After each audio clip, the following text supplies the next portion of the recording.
அனைவரையும் என் சமையலறைக்கு வரவேற்கிறேன்.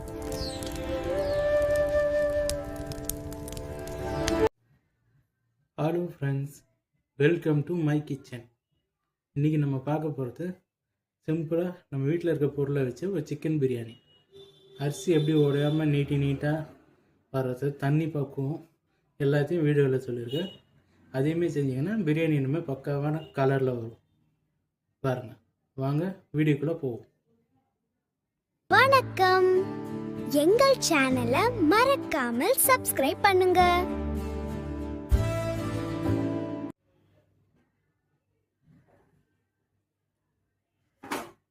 பிரியாணி செய்யறதுக்கு பாத்திரம் சூடாகட்டும். டபரா நல்லா சூடாகிடுச்சு. இப்போ எண்ணெய் சேர்த்துக்கலாம்.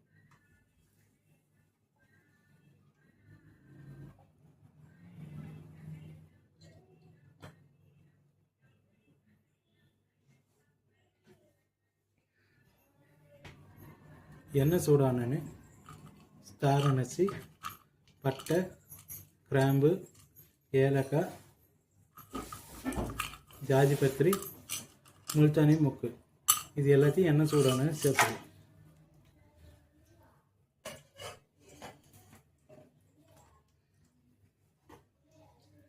இதை போட்டு 2 பேட்டணும்னு இது ரொம்ப வதங்கணும்னு அவசியம் இல்லை.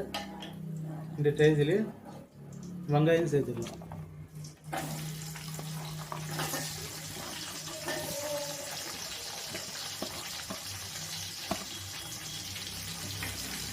வெங்காயம் போட்டு ஒரு 2 கலர் கலரிட்டு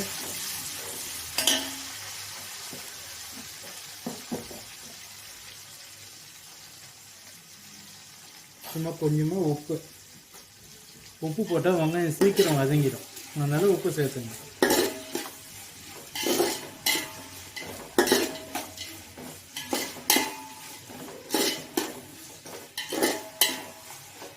வெங்காயம் நல்லா கோல்டன் ப்ரௌன் ஆகி வரட்டும், அது வரைக்கும் வரட்டும். இப்போ பார்த்தீங்கன்னா நம்ம வெங்காயம் நல்லா வதங்கிச்சு. பார்த்தீங்களா, வெங்காயத்தை இந்த அளவுக்கு நல்லா இந்த ஸ்டேஜ் வர வரையும் வதக்கிங்க. அப்போ தான் பிரியாணி நல்ல டேஸ்ட்டு கொடுக்கும். அதுவும் இல்லாமல் பிரியாணி சீக்கிரம் கெட்டு போகாது, கலரும் வரும். இந்த ஸ்டேஜில் இஞ்சி பூண்டு பேஸ்ட் சேர்த்துடுங்க.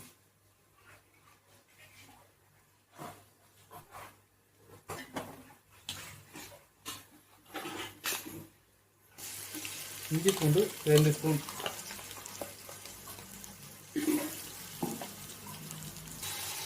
இஞ்சி பூண்டு சேர்த்து நல்லா மிக்ஸ் பண்ணி விட்டுருங்க. இஞ்சி பூண்டோட பச்சை வாசனாலும் போகணும்.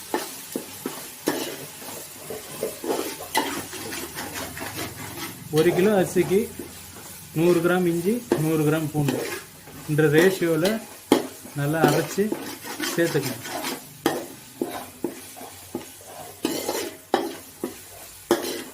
இதோட பச்சை வாசனை போட்டோம். இப்போ பார்த்தீங்கன்னா இஞ்சி பூண்டு நல்லா வதங்கிச்சு. பார்த்தீங்கன்னா நம்ம போட்ட இஞ்சி பூண்டு நம்ம வெங்காயத்தோடு போய் அப்படியே செட்டில் ஆகிடும். இஞ்சி பூண்டு வெங்காயம் எல்லாம் ஒன்றா சேர்ந்து ஒன்றா வரும். இந்த ஸ்டேஜில் மிளகாத்தூள், வெறும் மிளகாத்தூள்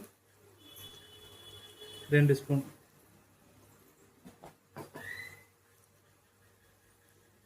மஞ்சத்தூள் 1/2 ஸ்பூன் சேர்த்து ஒரு கலரி விட்ருங்க. இந்த எண்ணெயில் மிளகாத்தூள் போகிறதுனால நம்மளுக்கு பிரியாணி நல்லா கலர் வரும்.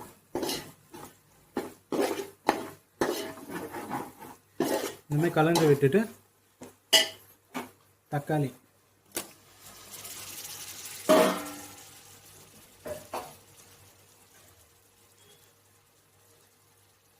பிரியாணிக்கு தேவையான உப்பு. முதல்ல வரும் வெங்காயத்தில் கொஞ்சம் உப்பு போட்டுருக்கீங்க, அதை கணக்கு பண்ணிக்கோங்க. பத்தலைன்னா கூட அப்புறம் போட்டுக்கலாம்.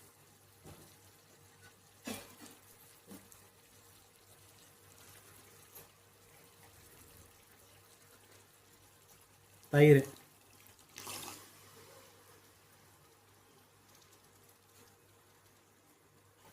சேர்த்து நல்லா கலந்துருங்க.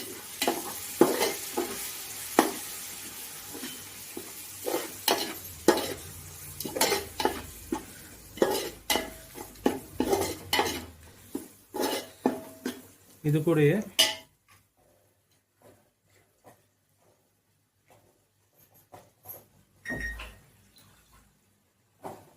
ஒரு கைப்பிடி புதினா கொத்தமல்லி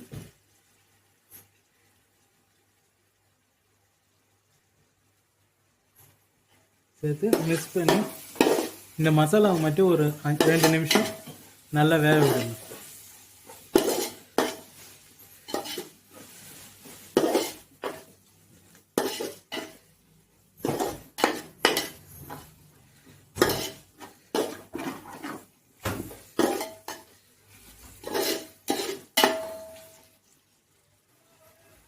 இப்போ பார்த்தீங்கன்னா நம்ம போட்ட மசாலா வெங்காயம் தக்காளியெல்லாம் நல்லா வதங்கிடுச்சு. இந்த ஸ்டேஜில் சிக்கனை சேர்த்துக்கணும்.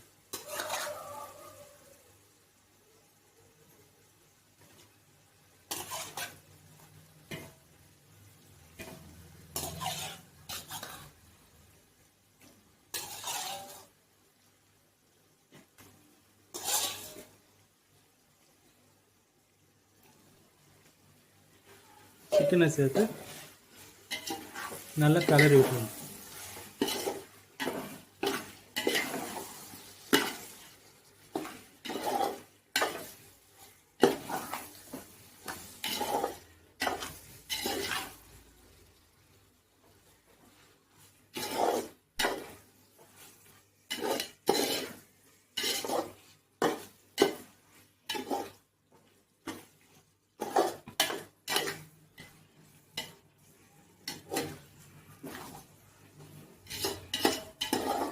சிக்கன் முதல்ல இந்த மசாலாவிலே ஒரு 5 நிமிஷம் வேகட்டும்.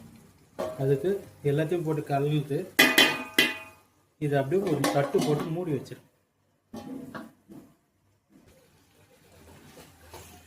5 நிமிஷம் மூடி வைக்க சொன்னதுக்கோசம் இதை அப்படியே விட்டுறாதீங்க.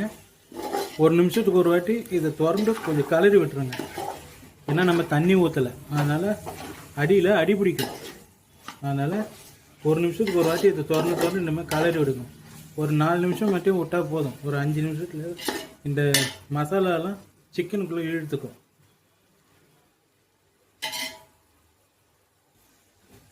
இப்போ பார்த்தீங்கன்னா நல்லா வதங்கிடுச்சு. இந்த ஸ்டேஜில் அளவு தண்ணி ஊற்றிக்கலாம்.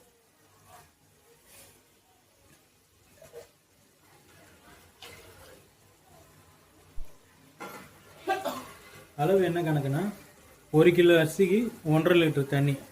அதே நீங்கள் 1 டம்ளர் அரிசி எடுத்தீங்கன்னா 1.5 டம்ளர் தண்ணி சேர்த்துக்குங்க.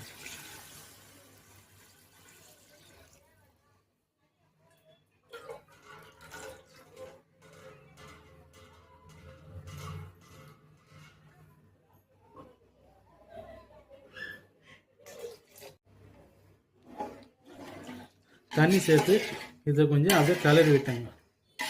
கலரிட்டு ஒரு மூடி போட்டு மூடி வச்சிருங்க. நல்லா கொதி வரட்டும். கொதி வந்ததுக்கப்புறம் அரிசி சேர்த்துக்கலாம்.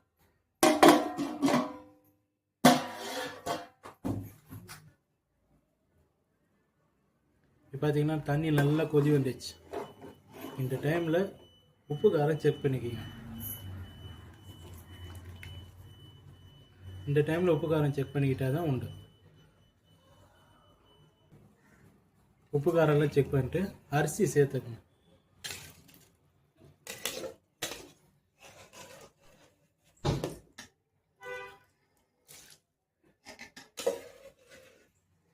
அரிசி ஃபுல்லாக சேர்த்துட்டு லைட்டாக இனிமேல் பொறுமையாக ஒரு லைட்டாக ஒரு கலரி விட்டுட்டு ஒரு தட்டு போட்டு மூடி விட்டுருங்க.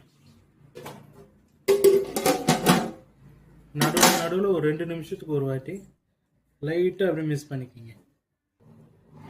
2 நிமிஷத்துக்கு ஒரு வாட்டி இந்த மாதிரி மிக்ஸ் பண்ணிக்கிங்க. இல்லாட்டி அடியில் டெபாசிட் ஆகிடும்.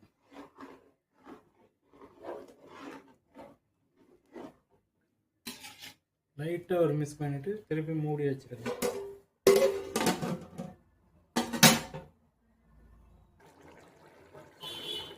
இப்போ பார்த்தீங்கன்னா தண்ணி எல்லாம் உறிஞ்சிச்சு. பார்த்தீங்களா, அரிசி தான் இருக்குது. இந்தமாரி அரிசியும் தண்ணியும் ஒரே ஸ்டேஜ் வந்த டைமில் டம் போட்டுடலாம். அரிசி மட்டும் மேலே தெரியும் பாருங்கள், ஆனால் கலர்னால் லைட்டாக தண்ணி இருக்கும். இதுதான் கரெக்டான பக்குவம். இந்த ஸ்டேஜில் டம்முக்கு ரெடி பண்ணிவிடுங்க. தம் போடுறதுக்கு இது எல்லாத்தையும் நல்லா லைட்டாக மிக்ஸ் பண்ணி விட்டுட்டு மூடி போட்டு மூடிட்டு ஸ்டவ்வில் ஒரு பழைய தோசைக்கல்லை இந்த மாதிரி வச்சுருங்க. வச்சுட்டு பிரியாணி டபரா அது மேலே வச்சுட்டு அதுக்கு மேலே ஒரு வெயிட்டு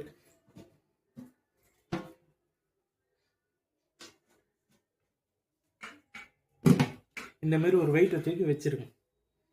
ஃபுல் ஸ்டீமில் ஒரு 10 நிமிஷம் அடுப்பு எரியட்டும். அதுக்கப்புறம் ஃபுல் மீடியம் லோ ஃப்ளேமில் வச்சுட்டு ஒரு 10 நிமிஷம் அப்படியே விட்டுருங்க. ஒரு 20 நிமிஷத்தில் டம் ரெடி ஆகிடும். ரெடி ஆனதுக்கப்புறம் பார்ப்போம். ஓகே ஃப்ரெண்ட்ஸ், நம்மளோட பிரியாணி பக்காவாக டம் ஆயிடுச்சு. அரிசி எதுவும் உடையல, அப்படியே நீட்டாக இருக்குது பார்த்தீங்களா? இதுதான் பிரியாணியோட கரெக்ட் ஸ்டேஜ். இது உங்களுக்கு ஆற இந்த ஈரப்பதம் கூட ட்ரை ஆகிடும். இந்தமாரி அழகாக டம்மு உடச்சி விட்ருங்க. பாருங்கள், பிரியாணியில் எப்பவுமே இந்தமாரி அரிசி உடையவே கூடாது. அந்த லென்த்து அப்படியே இருக்கணும். அப்போ தான் நம்ம பிரியாணி பக்காவாக செட் ஆயிடுச்சுன்னு அர்த்தம். ஓகே ஃப்ரெண்ட்ஸ், இது நீங்கள் வீட்டில் ட்ரை பண்ணி பார்த்துட்டு கமெண்ட் பண்ணுங்கள், லைக் பண்ணுங்கள், சப்ஸ்கிரைப் பண்ணுங்கள். நிறைய பேர் பார்க்குறீங்க, யாரும் சப்ஸ்கிரைப் பண்ண மாட்டேறீங்க. சப்ஸ்கிரைப் பண்ணுங்கள், கமெண்ட் பண்ணுங்கள். நாங்கள் என்ன தப்பு பண்ணியிருந்தாலும் பரவாயில்ல, கமெண்ட் பண்ணுங்கள், நாங்கள் திருத்திக்கிறோம். Okay friends, thank you. அடுத்த வீடியோவில் பார்ப்போம்.